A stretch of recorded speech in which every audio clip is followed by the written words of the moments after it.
सबाल खैर दोस्तों, मैं हूं आदिल खान आज़ाद। आज है 20 अगस्त 2026 और आप देख रहे हैं आज़ाद बोल इंडिया पर मिडिल ईस्ट मॉर्निंग न्यूज़।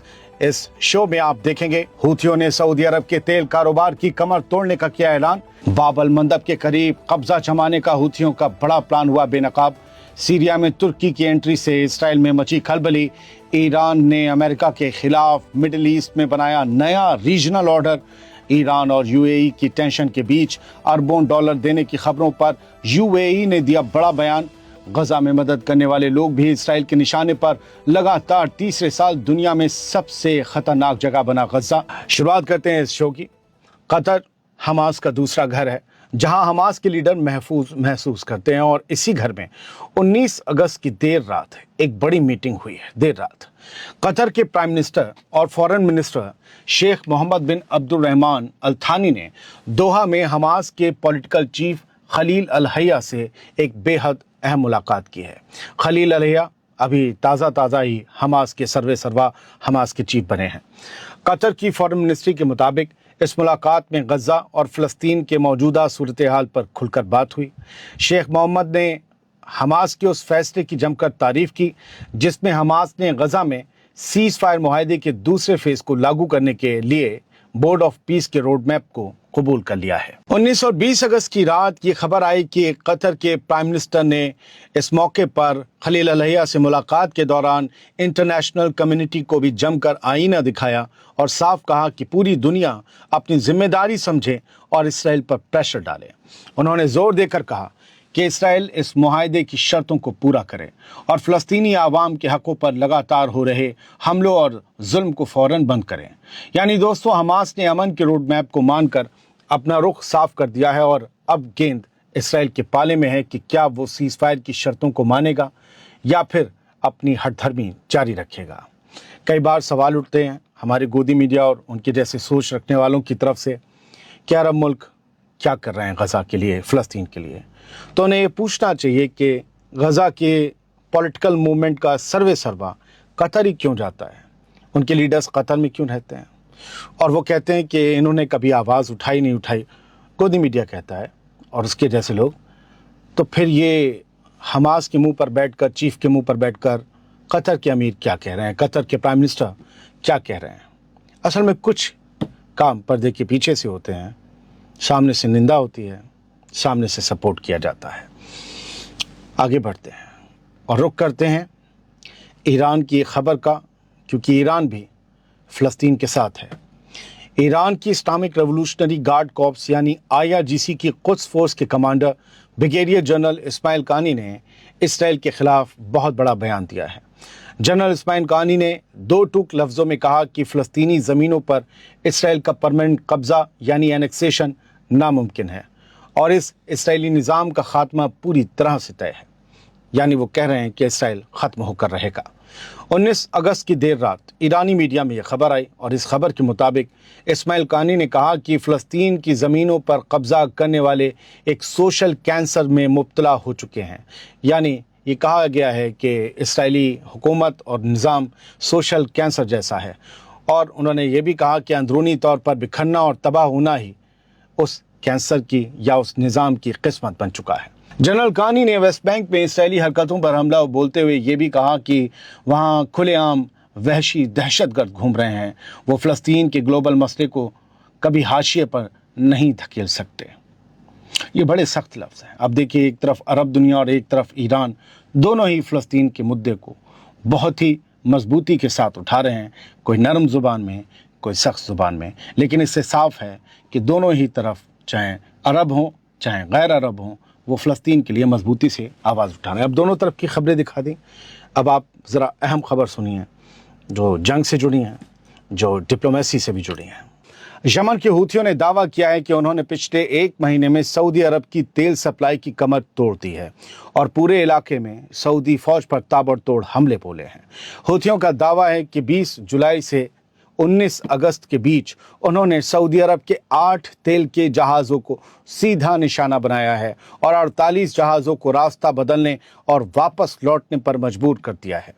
हूथीज़ की तरफ से उनके आर्म्ड फोर्सेस के स्पोक्स पर्सन याहिया सारी ने यह भी कहा कि सना एयरपोर्ट और हुदैदा बंदरगाह पर हुए हमलों के बदले में उन्होंने 9 बड़े ऑपरेशन किए, जिनमें यानबू, नजरान, जिजान, अबहा और ईस्टर्न सऊदी अरब के तेल ठिकानों को सीधे तौर पर निशाना बनाए गए। जितने इलाकों के नाम लिए ये सब सऊदी अरब के इलाके हैं। इसके अलावा हुथीस का कहना है कि उन्होंने सऊदी अरब के फौजी जमावड़े और फौजी जहाज़ों पर 14 और बड़े हमले किए हैं, जिनमें सैकड़ों लोगों के मारे जाने और कई जहाज़ों और कश्तियों के तबाह होने का दावा किया गया। बहुत डिटेल बयान दिया है याहिया अंसारी ने। हूथियों का पैगाम बिल्कुल साफ नज़र आ रहा है इस पूरे बयान के बाद कि वो समंदर, हवा और ज़मीन तीनों मोर्चों पर सऊदी अरब को बहुत बड़ा नुकसान पहुंचाने की साफ साफ ठान चुके हैं। यानी दोस्तों, हूथियों ने सऊदी अरब के तेल कारोबार और फौजी अड्डों को एक साथ घेर कर ये साफ कर दिया है कि ये जंग अब सिर्फ सरहद तक महदूद नहीं रही, बल्कि सऊदी अरब की पूरी इक्तिसादियत यानी इकनॉमी को हिलाने के लिए पूरी तरह फैल चुकी है। अब ये थी एक तरफ की खबर, जैसे कही गई वैसे सुना दी। अब सुनिए दूसरी तरफ की खबर, जैसे कही जा रही है वैसे सुनाऊंगा। यमन की तस्लीम शुदा हुकूमत के एक मिनिस्टर ने एक बहुत बड़ी वार्निंग जारी की है। उन्होंने खबरदार किया है कि यमन के हूथी बागी यानी हूथी लड़ाके बाब अल मंदब स्ट्रेट के पास ज़मीन के एक बहुत बड़े हिस्से पर कब्जा करने की साजिश रच रहे हैं और इसके लिए वो एक बड़ा हमला कर सकते हैं। अगर हूथीज अपने इस मकसद में कामयाब हो जाते हैं तो दुनिया के सबसे मसरूफ समंदरी रास्तों में से एक पर खतरा और ज़्यादा बढ़ जाएगा। 3 हूथी फौजी ज़राए और यमनी हुकूमत की फ़ौज के एक तर्जुमान ने भी इस बात की तस्दीक की है कि हूथी आगे बढ़ने की पूरी तैयारी में है, क्योंकि इसके अलावा उनके पास कोई चारा नहीं है, वरना सऊदी अलायंस आगे बढ़ेगा। अगर ये हमला हूथियों का कामयाब होता है तो इस बेहद अहम शिपिंग लेन के पास हूथियों का शिकंजा और ज़्यादा मजबूत हो जाएगा। ये वही रास्ता है जहां हूथियों ने साल 2023 से गुजरने वाले जहाज़ों को लगातार निशाना बनाकर कोहरा मचा रखा है। इतना ही नहीं, ईरान के स्ट्रेट ऑफ हॉर्मुज़ को बंद करने के बाद बाब अल मंदब पर कब्जे से ईरान और उसके साथियों की पहुंच मिडिल ईस्ट के दूसरे सबसे अहम समुद्री रास्ते तक भी फैल जाएगी। बाब अल मंदब पर हूथियों का बढ़ता दबदबा सऊदी अरब के तेल एक्सपोर्ट के लिए भी बहुत बड़ा खतरा बन जाएगा, जिसके खिलाफ हूथी पहले ही समुद्री नाकेबंदी का ऐलान कर चुके हैं। यानी दोस्तों, स्ट्रेट ऑफ हॉर्मुज़ के बाद अब हूथीज बाब अल मंदब की चाबी भी अपने हाथ में लेने की फिराक में हैं और अगर ऐसा हुआ तो पूरी दुनिया के समुद्री कारोबार और तेल की सप्लाई पर एक बहुत बड़ा तूफान और मुश्किलात खड़ी हो जाएंगी। अब सुनिए तीसरी अहम खबर। इसराइल अब तुर्की को सीधा चैलेंज दे रहा है। आईडीएफ का चीफ एयाल ज़ामिर साफ लफ्ज़ों में कह रहा है कि वो अपनी सरहदों पर किसी भी दुश्मन ताकत को पैर जमाने नहीं देगा। सीधा इशारा तुर्की की तरफ है और ये बयान जब आया है, जो इसकी टाइमिंग है और जो इसकी लोकेशन है, वो सीधा इशारा कर रही है। ये बयान आया है सीरिया के उस एयरबेस पर हमले के बाद जहां इसराइल का दावा है कि तुर्की अपनी फ़ौज तैनात करने की तैयारी में था। ये खबर हमने कल ली थी 18 अगस्त को और ये खबर बहुत अहम थी, हमने तभी कह दिया था क्योंकि इसमें तुर्की के ऑफिशियल्स वहाँ दौरा करने गए, उसके बाद हमला हुआ था। दरअसल एयाल ज़ामिर सीरिया के जुनूबी हिस्से में इसराइल के कब्जे वाले बफर जोन में पहुंचा था। वहां उसने इसराइली फौजियों से मुलाकात की और अपने सीनियर अफसरों के साथ हालात का जायज़ा लेने का उसने ढोंग भी रचा। आप तस्वीर देख रहे होंगे, वो उंगली दिखाते हुए तस्वीर खिंचाई गई। ऐसे बहुत से महामानव हैं जो उंगली करके तस्वीर खिंचाते हैं, जैसे सब समझ आ रहा है। इसी दौरान एयाल ज़ामिर ने तुर्की को बंद लफ्ज़ों में वार्निंग भी दी जब ये तस्वीर खिंचा रहा था। आईडीएफ का ये चीफ कह रहा था कि वो सीरिया के मोर्चे पर बदलते पूरे मंजरनामे पर नजर रखे हुए है और अपनी सरहद के पास किसी भी मिलिट्री ताकत को पनपने नहीं देगा। सीरिया की जमीन पर तुर्की की मौजूदगी इसराइल में खौफ पैदा कर रही है, कोई माने या ना माने, और इसी डर की वजह से इसराइल ने कल सीरिया में एक एयर स्ट्राइक की थी। आने वाले वक्त में आप इस लिख लीजिए, इसराइल, सीरिया और तुर्की इन्हें भिड़ता देखेंगे। सीरिया तुर्की एक तरफ और इसराइल एक तरफ, ये लिख लीजिए, ये होगा। यानी दोस्तों, इसराइल और तुर्की के बीच ये टेंशन अब साफ तौर पर बढ़ रही है और ये बढ़ती टेंशन तुर्की के सामने इसराइल का खौफ साफ साफ दिखा रही है। इसी खबर का एक और रुख है। तुर्की ने इसराइल के बेबुनियाद और झूठे दावों की धज्जियां उड़ाते हुए इसे करारा जवाब दिया है। सीरिया के एयरबेस पर इसराइली बमबारी के बाद तुर्की ने इसराइल के तमाम इल्जामात को सिरे से खारिज कर दिया है। तुर्की की हुकूमत ने साफ लफ्ज़ों में ये कहा है कि इसराइल के ये तमाम दावे पूरी तरह से झूठे हैं, बकवास हैं, मनगढ़ंत हैं, जिनकी हकीकत से कोई जो है रिलेशन नहीं है, कोई वास्ता नहीं है। दरअसल इसराइल ने तुर्की बॉर्डर के करीब सीरिया के एक बंद पड़े एयरबेस पर हवाई हमला किया था और इसराइल ये ढोल पीट रहा था कि सीरिया उस एयरबेस पर तुर्की की फौज तैनात करने की इजाज़त देने जा रहा था। तुर्की ने इसराइल के इस फर्जी बहाने को पूरी तरह बेनकाब कर दिया है और कहा कि इसराइल अपने खौफ और बौखलाहट को छुपाने के लिए ऐसे झूठों का दावा कर रहा है, ऐसे झूठों का सहारा ले रहा है। यानी तुर्की कह रहा है कि हम फौज तैनात नहीं करने जा रहे थे, और अगर कर भी रहे थे तो मसला क्या है, क्योंकि वो बॉर्डर, तुर्की के बॉर्डर से वो जगह, वो एयरबेस 60 किलोमीटर 70 किलोमीटर दूर था।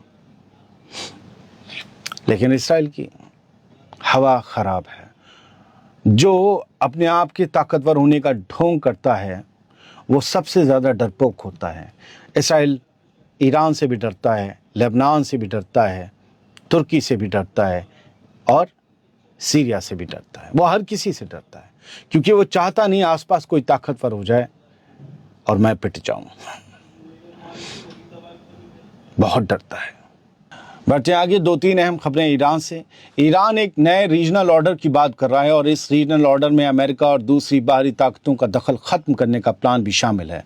यानी ईरान चाहता है कि रीजन के फैसले अब रीजन के मुल्क खुद करें और किसी बाहरी ताकत की दखल अंदाजी ना हो। ग्लोबल ऑर्डर नहीं तो रीजनल ऑर्डर ही सही। ईरानी पार्लियामेंट के स्पीकर मोहम्मद बाकिर गालिबाफ ने ये कहा है कि रीजन में एक नया निज़ाम उभर रहा है, एक नया ऑर्डर बन रहा है जिसमें बाहरी ताकतों के लिए कोई जगह नहीं होगी। गालिबाफ के मुताबिक रीजन के मुल्कों के आपसी रिश्तों में बाहरी ताकतों की दखल अंदाजी तेज़ी से कम हो रही है। उन्होंने कहा कि अब रीजन के मुल्कों के बीच ताल्लुकात और फैसले खुद इन मुल्कों के हाथ में होने चाहिए। यानी ईरान का कहना है कि अमेरिका समेत दूसरी बाहरी ताकतों का रीजन में जो असर और दखल रहा है उसे रफ्ता रफ्ता ख़त्म किया जा रहा है, और यही वजह है कि ईरान बार बार एक नए रीजनल ऑर्डर की बात कर रहा है। ऐसा ऑर्डर जिसमें रीजन के मुल्क अपने फैसले खुद करें और बाहरी ताकतों पर उनका भरोसा या उनकी डिपेंडेंसी कम हो। यानी ईरान के इस बयान को सिर्फ एक सियासी बयान नहीं बल्कि रीजन में अमेरिका के असर को कम करने की एक बड़ी कोशिश के तौर भी देखा जा सकता है। एक और खबर सुनिए। ईरानी पार्लियामेंट के स्पीकर मोहम्मद बाकिर गालिबाफ ने इराकी रेजिस्टेंस मूवमेंट को लेकर एक बहुत बड़ा बयान दिया है और इसे इराक के साथ साथ ईरान की ताकत का सबसे बड़ा सोर्स भी करार दे डाला है। इराकी रेजिस्टेंस को, वही इराकी रेजिस्टेंस जिसके हथियार इराक की हुकूमत छीनना चाहती है क्योंकि अमेरिका ऐसा चाहता है, और ईरान उस रेजिस्टेंस के साथ खड़ा है क्योंकि वो ईरान का साथ देते हैं। गालिबाफ ने जोर देकर कहा कि रेजिस्टेंस का दायरा अब सिर्फ इस इलाके तक महदूद नहीं रहा बल्कि ये पूरी दुनिया में फैल चुका है। दोस्तों, ईरानी स्पीकर आज एक बड़े पार्लियामेंट्री वफ्द यानी डेलीगेशन के साथ बगदाद पहुंचे थे, जहां उन्होंने बगदाद एयरपोर्ट पर उस मकाम का दौरा किया जहां जनवरी 2020 में एक अमरीकी ड्रोन हमले में जनरल कासिम सुलेमानी और अबू मेहंदी अल मुहंदिस को मार दिया गया था, और ये दोनों ही बड़े कमांडर थे ईरान के IRGC के। उसी जगह खड़े होकर गालिबाफ ने कहा कि रेजिस्टेंस की ताकत या ये ताकत अब दुश्मनों के हर मंसूबों को नाकाम करने के लिए पूरी तरह तैयार है। बढ़ते हैं आगे। UAE और ईरान के बीच बढ़ते तनाव के दरमियान अब एक बहुत बड़ा खुलासा हुआ है। UAE के प्रेसिडेंट के डिप्लोमेटिक एडवाइज़र अनवर गारगाश ने सोशल मीडिया पर पोस्ट करके उन तमाम दावों की धज्जियां उड़ा दी हैं जिनमें ये कहा जा रहा था कि UAE ने ईरान को बहुत बड़ी माली सहूलियतें या फंड्स दिए हैं। अनवर गारगाश ने इन दावों को पूरी तरह झूठा करार दिया और कहा कि ये सब एक मायूस मीडिया प्रोपेगेंडा का हिस्सा है। उन्होंने ये भी साफ किया कि चाहे वर्करों के रेजिडेंसी परमिट रद्द होने की बातें हों या ईरान को माली इमदाद देने की, ये सब महज अफवाहें हैं और UAE ज़मीनी हालात पर पूरी तरह नज़र बनाए हुए है। ये भी बात आई थी ना कि जो ईरानी हैं या शिया हैं उनके वर्क परमिट कैंसिल किए जा रहे हैं यूएई में, तो उन्होंने कहा ये सब मनगढ़ंत बकवास बातें हैं, अपने अपने वीडियोज़ अपनी अपनी न्यूज़ को चलाने के लिए सामने लाए जाते हैं। दोस्तों, आपको याद होगा कि बीच में एक अजीबोगरीब अफवाह उड़ी थी कि यूएई ने खुद पर हमले रुकवाने के लिए ईरान को मोटा माल दिया है, यहाँ तक कि कई टन सोना, अरबों डॉलर, कई जहाज ईरान की झोली में डालने की बातें कही जा रही थीं। मीडिया हाउसेस ने कहा, हमारे यहाँ के भोले भाले लोगों ने उसे कवर कर लिया। कुछ तो बड़े बड़े लोग हैं भाई, मिलियंस वाले उम्र दराज लोग हैं, मुझसे भी बड़े, उन्होंने भी कवर कर लिया। अब अनवर गारगश जो हैं वो ये कह रहे हैं कि पता नहीं कौन सा नशा करके लोग इस तरह के मनगढ़ंत अफवाहें और खबरें उड़ा देते हैं। यानी दोस्तों, जो लोग ये अफवाह फैला रहे हैं कि यूएई ने ईरान के आगे घुटने टेक कर दौलत की बरसात कर दी है, यूएई के इस बयान ने उन तमाम फर्जी खबरें फैलाने वालों का पूरी तरह भंडाफोड़ कर दिया है। बढ़ते हैं आगे। गजा में इसराइल की वहशियाना बमबारी और खूनी खेल का ऐसा दिल दहलाने वाला सच सामने आया है जिसने पूरी दुनिया को झकझोर कर रख दिया है।